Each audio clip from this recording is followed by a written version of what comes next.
Puede más la indiferencia de tu gente que la bala más voraz del enemigo. Me pregunto qué pasaba por la mente del infame que te estaqueaba en el frío. Te sacaron de lo hondo de la selva o de algún potrero ingenuo y olvidado. Te sacaron de tu casa y sin abrigo. Te largaron en el viento surhelado. Te entregaron armas que no conocías, que con suerte cada tanto funcionaban. En un hoyo que cavaste repetías las canciones que creías olvidadas. No sabías que era sentirte tan lejano, ni que el hambre se comiera tus entrañas. Solo estaba la mirada de un hermano, con la misma incertidumbre en la mirada. Por siempre serán héroes, por siempre serán héroes, por siempre nuestros héroes de Malvinas. Y por siempre serán héroes, por siempre serán héroes, por siempre nuestros héroes de Malvinas. Muchos hoy, viéndolo a lo lejos, recordando y viviendo mil sensaciones cada 2 de abril de cada año. 39 años, ni más ni menos de aquel 2 de abril. Por eso, para honrarlos y decirles gracias, una palabra que parece que sonará poco, pero no lo es, tengo en línea a Marcelo Otero, que sabe lo que fue esa fecha, ese 2 de abril de Malvinas. Marcelo Otero nos decía fuera del aire, no pisó Malvinas, él estuvo en el logístico 9 Comodoro Rivadavia, que es la que abastecía Malvinas. ¿Cómo andás, Marcelo? El gusto de saludarte. Carlos Somi te habla. ¿Qué tal, Carlos? Buenas noches para todos por ahí.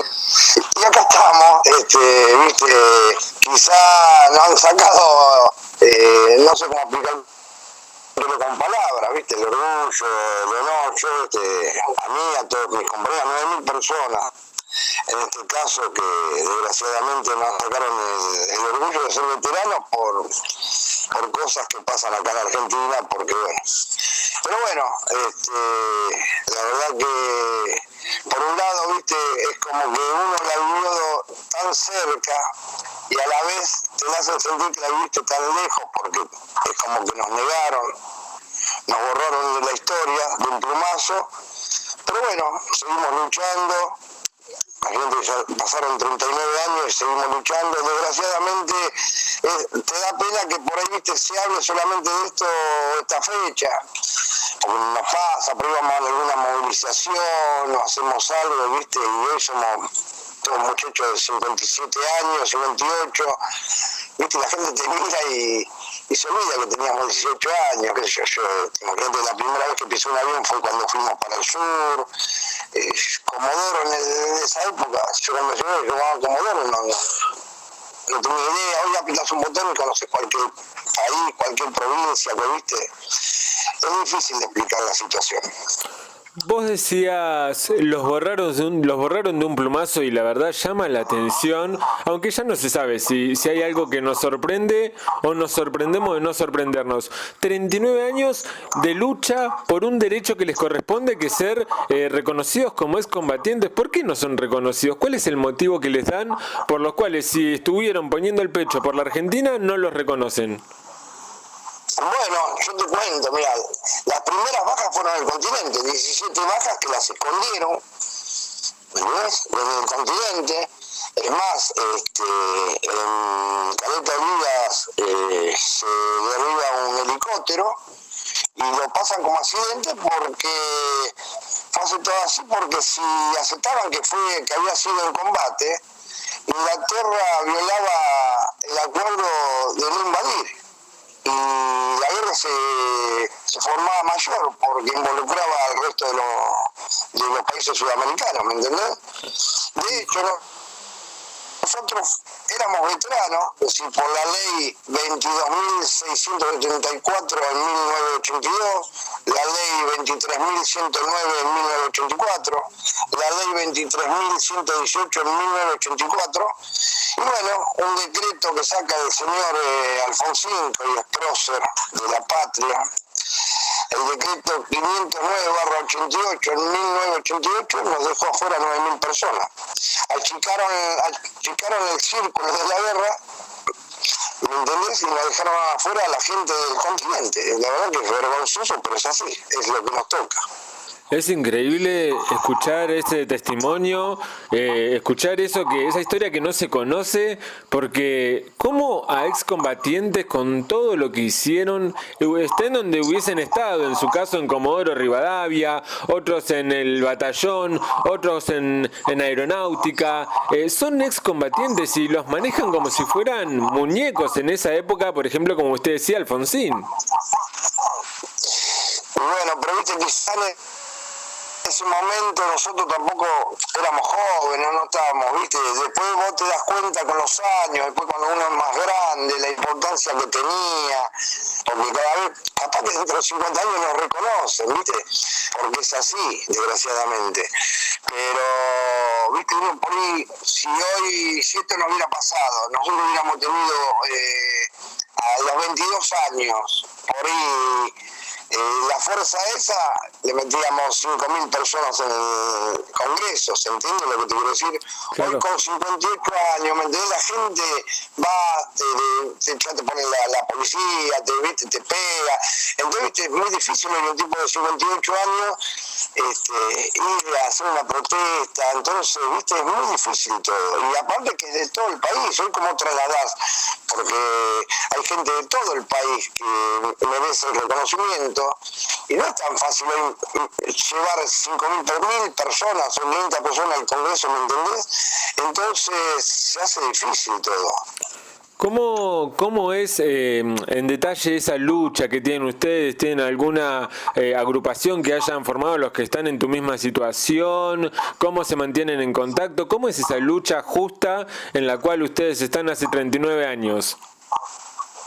Y vean, hubo muchas luchas, como la CAMPE, que estuvo, bueno, la habrán visto ustedes, que había una carpa en Plaza de Mayo, después hubo muchas agrupaciones que lucharon, ¿no? Y estábamos con Concentración Toas, que bueno, que está haciendo un trabajo excelente, y bueno, y este año el proyecto nuevo es el 0505/D/2021, que se tuvo que hacer nuevamente para tener vigencia, ¿viste? En el Congreso, donde ya han firmado 30 legisladores. Necesitamos que los legisladores, los diputados aprueben esto, ¿me entendés? Y que de una vez por todas le den bolilla a la ley. Pero bueno, ¿viste? Volvemos a lo mismo, es como que hay mucha presión, porque también tenemos la contra de, es increíble, los soldados ingleses nos apoyan y no todos, pero un gran porcentaje de los que han pisado Malvinas no tienen el reconocimiento de nosotros, entonces se hace difícil, ¿viste? Porque yo siempre digo, en un mundial van 22, 24 jugadores, si sale campeón el equipo, la medalla es para los 22, para todo el cuerpo técnico, no es para los 11, pero bueno, ¿viste? Hay mucho egoísmo, hay mucha política, ¿viste? Cada vez uno es más grande y es muy difícil. Nosotros, con mis compañeros, el batallón logístico nuevo, que la verdad que es un orgullo porque nos seguimos hablando y nos seguimos viendo, nosotros somos, ¿viste? Como hermanos de la vida. A veces decimos las cosas que hemos hecho, el trabajo que hemos hecho, 3 meses sin dormir, dormíamos 4 o 5 horas, cargando Hércules, haciendo tareas, moviendo municiones, trasladando gente, ¿viste? Y bueno, no sirvió para nada, parece. En el mientras tanto, pasan los años y llega, obviamente, en cada aniversario, la fecha, el 2 de abril. Se despiertan, en el caso suyo, se despierta un 2 de abril. ¿Qué es lo primero que pasa por la cabeza? ¿Qué es lo primero que se piensa? Y, viste, uno parece se creó porque uno dice, che, ¿qué hago acá? ¿Me entiendes? ¿Por qué estoy acá? En medio del frío, de las montañas. No sé si tienen la posibilidad de conocer Comodoro. Viste, es un terreno muy ventoso, no podés ver a 3 metros, haciendo guardia con 7 grados bajo cero, el hambre, el miedo, porque la verdad, ¿me entiendes? Yo decía, ¿qué hago acá? ¿Me entiendes? ¿Por qué yo? Aparte no elegí yo ir, porque en ese momento, si vos agarrabas a 100 muchachos, decía, ¿qué vas a hacer la conclusión? No. ¿Me entendés? Sí. Yo obligado por el Estado a hacerlo, yo te soy sincero, decir, yo no quería hacer la conclusión. Y a mí me obligaron, me subieron a un avión, me llevaron a Comodoro, me metieron en medio de una guerra. Que yo la puedo contar, pero otros muchachos no volvieron, ¿viste? Sí, tal cual. En mi caso, en nuestro caso, nosotros en febrero nos incorporamos en Comodoro Rivadavia, en el Logístico 9. No es que yo me llevaron el 2 de abril. Yo estaba desde febrero en Comodoro, todo como mis compañeros, ¿no? Claro. Pero nunca nos prepararon para la guerra de Malvinas. Es más, en la introducción siempre nos hablaban de los chilenos, nunca de los ingleses. ¿Entendés? Nosotros nos despertamos el 2 de abril y encontramos que estábamos en la guerra. Claro. Y por supuesto, decir, viste, realmente es un orgullo, uy, justo en mi clase estar, claro, porque ¿qué decían? ¿Qué van a venir estos para acá? Ahora claro. Cuando vinieron, viste, se nos llenó. Había que estar ahí, ¿viste? Nosotros decíamos, los voluntarios que vengan acá, morirse de frío y de hambre. Y después, bueno, después cosas que han pasado muchachos allá en la isla, historias que decís, ¿cómo puede ser? Si había comida, había armamento.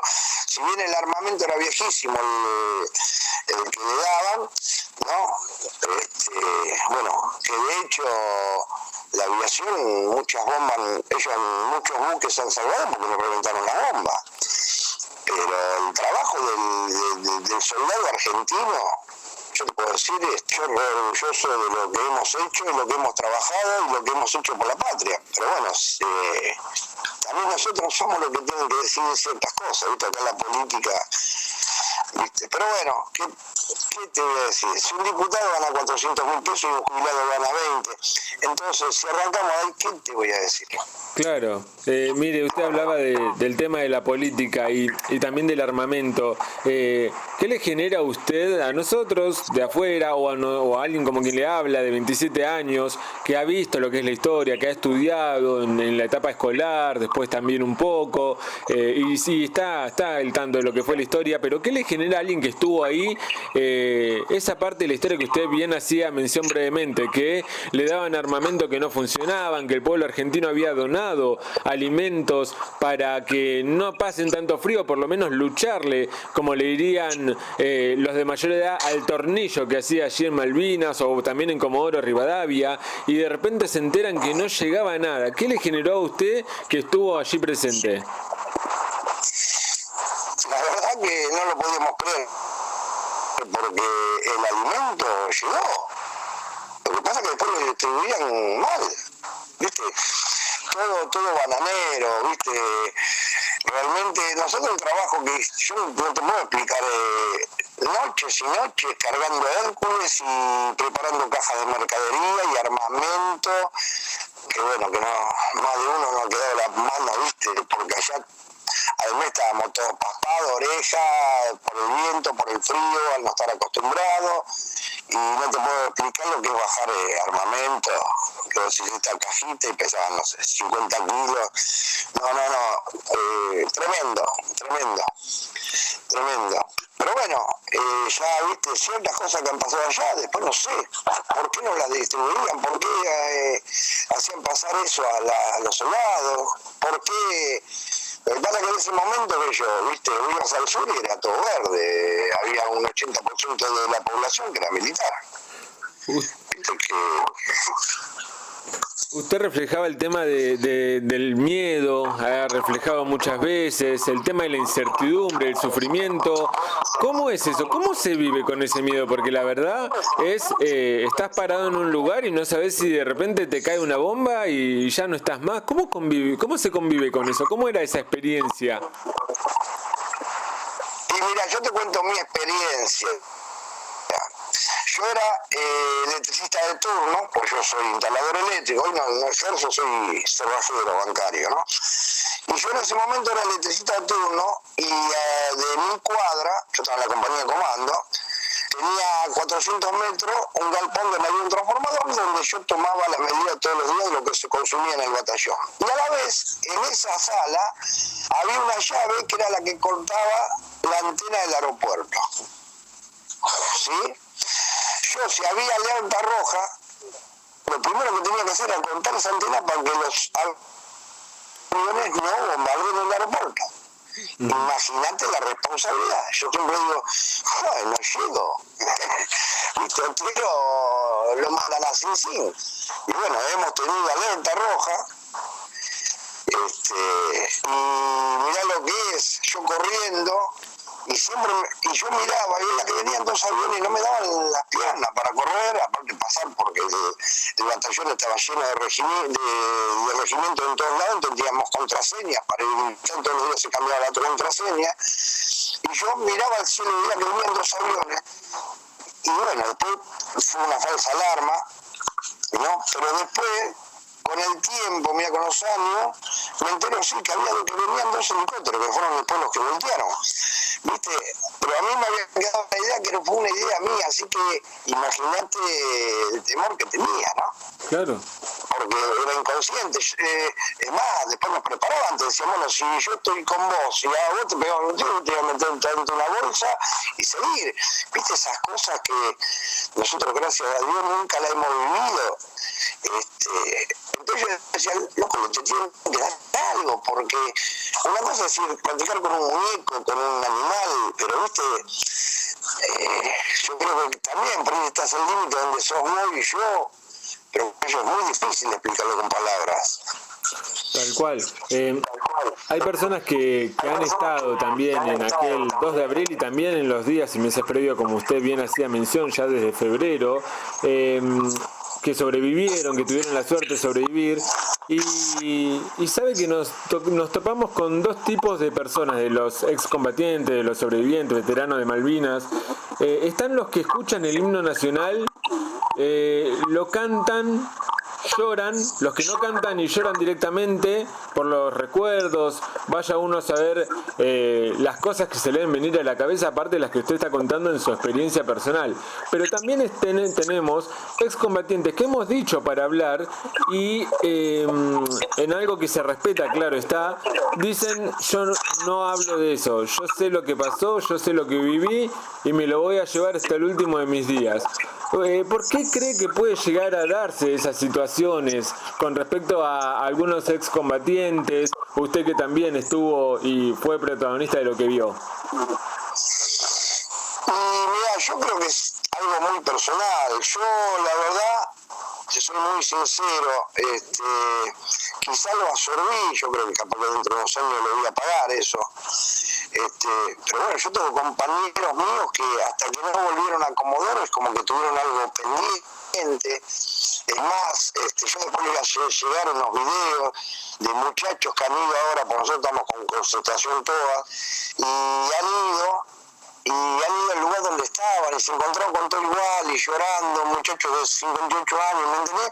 Es como que tenían la necesidad de mostrar, yo como le cuento a mis hijos, nosotros tomábamos agua de una zanja, porque no teníamos agua en mi intrusión, entonces tomábamos agua, ¿viste? Y por ahí se ríen y viste esas cosas que de volver a estar ahí. Imagínate que hoy ir a Comodoro no es tan sencillo, pero yo tengo muchos compañeros que tienen la necesidad de volver, ¿viste? No es mi caso, te lo juro, no es mi caso, gracias a Dios, pero tengo muchos compañeros que darían cualquier cosa para volver a Comodoro, a estar 1 hora en el batallón. ¿Qué le genera a usted escuchar el himno nacional? Hoy suenan las estrofas del himno nacional. ¿Qué le genera a usted? ¿Qué corre dentro suyo? No, bueno, a mí me tiemblan las piernas, aquello no te puedo explicar, ¿viste? Se te vienen tantas cosas a la cabeza que es difícil explicar, ¿viste? Porque uno a la vez, uno que tiene hijos y que les cuenta, a mí me duele porque, mira, lo hablaba el otro día con mi señora, bueno, pero acá se ha perdido tanto eso, nacionalismo, por eso nos pasan las cosas que nos pasan, ¿no? Es decir, vos fijate que hoy, no sé, yo cuando iba al colegio, Santa Mi Esperanza, la marcha de San Lorenzo, Aurora, era obligación en los colegios. Hoy mi hijo va a tercer grado y no sabe la marcha de San Lorenzo, no sabe Aurora, entonces, viste, es difícil hoy explicarle a los chicos lo que es el nacionalismo. Es como decir vos, si Messi, el nacionalismo pasa por otro lado, no por un jugador. Mirá que yo soy futbolero y trabajo en Racing, pero viste, nos han confundido tanto que es tristísimo. Usted dice, lo confundieron tanto que es tristísimo, y la verdad que pasa, la verdad que se ha perdido lo nacional. ¿Tiene fe en que eso por ahí se vaya a recobrar en un futuro de a poco, o cree que esto ya viene de arrastre y es difícil? No, yo creo que tengo la esperanza, yo creo que yo no lo voy a ver, no sé si mis hijos, mis nietos, mis bisnietos, yo creo que acá de un día hay que decir, bueno, basta, y hay que pensar más en el pueblo argentino, ¿viste? Bueno, yo recién miraba, justo pasaban imágenes que nos están robando todos los pescados, y no pasa nada, ¿viste? Pero bueno, hoy no tenemos fuerza, hoy no hay ejército, no hay nada. Lo que pasa es que, bueno, vos tenés 27 años, pero yo en mi edad, mitad de propaganda eran del ejército, de la armada, viste, vos decías, sí, claro, armada que tenemos, y después cuando estábamos allá no enteramos que teníamos un solo buque, el Belgrano. Claro. ¿Viste? Entonces siempre nos mintieron. Cuando volvió de Malvinas, cuando llegó más bien a su domicilio, a su hogar, o vio a parte de su familia, ¿qué fue lo primero? Yo lo primero que hice, bueno, imagínate que yo en ese momento trabajaba en una fábrica, porque yo trabajo de los 14 años, porque perdí a mi papá a los 13, y cuando a mí, yo era sostén de madre viuda, y cuando fui a hacer el reclamo a La Plata, le dijeron a mi mamá que con lo que cobraba de pensión podía comer polenta todos los días, así que imagínate. Así que cuando volví, imagínate que me trataban bien, pero viste, como se había perdido, también, viste, pasó desapercibido, viste, en ese momento, tristeza, qué sé yo, porque la verdad, viste, uno, después de todo lo que pasó, nos decían que estábamos bien, y un día para el otro se perdió. Tristeza por la gente que murió, por la gente que quedó mal. Y después, bueno, como te lo decía hoy, yo gracias a Dios toda la vida me la rebusqué y trabajo, pero tengo muchos compañeros que están mal. Cuando hoy tendrán que llevar una vida digna. No tenemos soldados de la época de San Martín, estamos hablando de 9.000 personas, cuando después, viste, sacan leyes para, no me lo sé nada, porque no voy a decir este es un renegado, pero me parece que estas cosas, viste, si no arrancamos con lo de Argentina, con lo patriota, ¿con qué van a arrancar en el Congreso? ¿Entendés? Correcto. Todos los partidos, porque no es que acá, no sé, fue el justicialismo, el radical, no, todo vale, ¿viste? Por algo hace 40 años que siguen estando los mismos en el Congreso. ¿Por qué la juventud no se interesa? Entonces uno tiene la esperanza que dentro de 100 años realmente el maestro cobre lo mismo que el concejal, y que un diputado gane lo mismo que un cirujano. Entonces el que se dedica a la política lo va a hacer de verdad. Tal cual, estamos totalmente de acuerdo. De hecho, estamos en plena etapa de pandemia, de crisis sanitaria, y hay futbolistas que ganan fortunas, lo decíamos la otra vez en uno de los programas, y un médico sufre mes a mes, por citar otro de los ejemplos. Yo quería, Marcelo, preguntarle, usted hablaba de ustedes, gracias a Dios, los que sobrevivieron, la pueden contar, tuvieron compañeros que no. Después de Malvinas, ¿se ve de otro modo la vida? ¿Se aprecia más? ¿Se ve de una manera diferente? Y viste que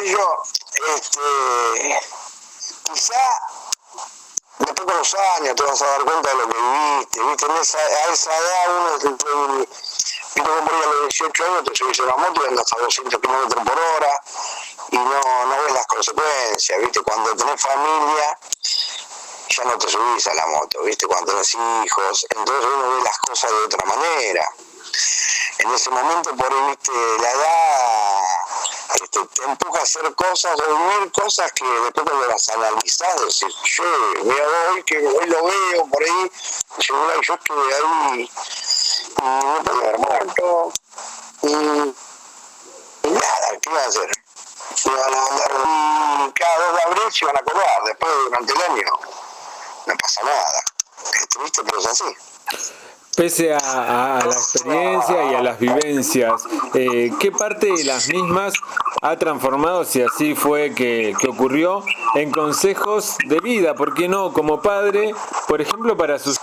No, yo lo más importante que tengo de allá son mis compañeros. Hoy tenemos un grupo del batallón logístico 9 donde hablamos, tratamos de reírnos, de tratar de estar en la lucha, pero bueno, vemos que cada vez la esperanza se va achicando. Y bueno, mis hijos, la amistad con los compañeros, es el consejo que les puedo dar. Porque nosotros nos hicimos muy fuertes ya, un grupo humano pero excepcional, somos hermanos de la vida. Por nosotros lo tomamos así, nos consideramos veteranos porque la hemos sufrido. Así que el consejo es ese, es decir, el compañerismo, la amistad, valorar eso. Marcelo, ya llegando al final, agradeciendo los minutos que nos está cediendo y para tampoco quitarle más, la última pregunta, usted hablaba y conversábamos esto de que se perdió la cuestión de identidad en lo nacional, el sentirse argentino, cuando uno es argentino, si es argentino de verdad cada mundial, cada 4 años, si no lo es, el tema del himno. Por eso la pregunta final de esta nota, y ni más ni menos que a alguien como usted después de esa experiencia, me parece que es la adecuada hacerle. ¿Qué es ser argentino? Pregunta, yo que soy nacionalista, ser argentino es que tu pueblo, tu tierra, dar todo por el país. Pero bueno, después ves que pasan tantas cosas y es chocar contra la pared, ¿viste? Como esto, decir, a mí me gustaría que mi hijo venga y me cante la marcha de San Lorenzo, Aurora, una samba, ir a un acto del colegio y que los chicos hagan festivales con folclore, se ha perdido, tango. De hecho, bueno, si vos te fijas, hay 200 radios y hay 4 de folclore y de tango, pero no porque a mí no me gusta otra cosa, ¿no? Pero me pasa que las raíces, se perdió eso. Uno que conoce otras provincias, uno que vive acá en Buenos Aires, eso se ha perdido completamente, se ha perdido, no sé por qué, pero se ha perdido. Así que es tristísimo, pero es así. ¿A usted le molesta cuando hablaba, por ejemplo, también para incluir a lo que es la juventud, que está muy relacionada al mundo del deporte, de la selección, hablábamos, el caso de Messi, por ejemplo, ¿le molesta cuando juega la selección y dicen no cantan el himno? Sí, me molesta. Sí que me molesta. Pero bueno, es un deporte, ¿no? Yo lo tomo así, a mí me molesta. Me parece que cuando uno representa al país, lo tiene que sentir. Pero bueno, yo estamos tratando otro tema, porque ahí hay mucha plata en juego y de hecho sabemos que en este caso de la selección juegan los que las empresas le convienen, ¿me entendés? Por ahí no el que tiene más condiciones. Pero sí, como no me va a molestar. Me molesta si yo soy de Racing juega en la Libertadores y toca el himno, que me molesta que el tipo que está al lado mío se pare. Tal cual. Tal cual, y bueno, Marcelo, muchísimas gracias por su tiempo, por su importante testimonio, por contarnos esa historia que nosotros, y creo que mucha audiencia, tampoco ha conocido y hoy la puede conocer gracias a su voz, a su explicación, gracias por el tiempo y simplemente, aunque sea reiterativo, 2 de abril, pero cada 365 días de cada año, la palabra cada vez se renueva más, es gracias a usted y a todos los compañeros suyos.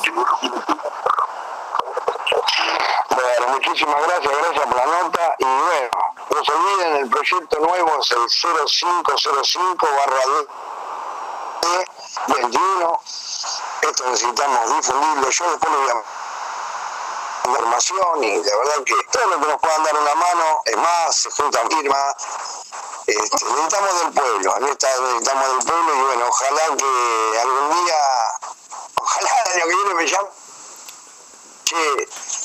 soy veterano, es que yo por dentro me lo considero, pero necesitamos el mismo del Congreso que realmente nos equivocamos con ustedes y nos abracen. Bueno, vamos a cerrar diciendo lo siguiente y al aire mismo. Nosotros en un momento los argentinos necesitamos quien ponga el pecho por nosotros y ustedes estuvieron. Ahora ellos nos necesitan a nosotros, muchachos. Que no se hable con un excombatiente, con un veterano, un 2 de abril. Ellos sí son argentinos todos los días y creo que merecen esa atención. Marcelo, no va a ser la única vez que hablemos, no vamos a hablar recién el próximo 2 de abril. Usted, bueno, fuera del estudio ya hemos hablado, tiene mi contacto. Estamos a disposición para cada vez que lo precisen y obviamente vamos a seguir también su lucha constantemente y seguramente vamos a hablar más seguido, no solamente de cada 2 de abril, porque argentinos es siempre.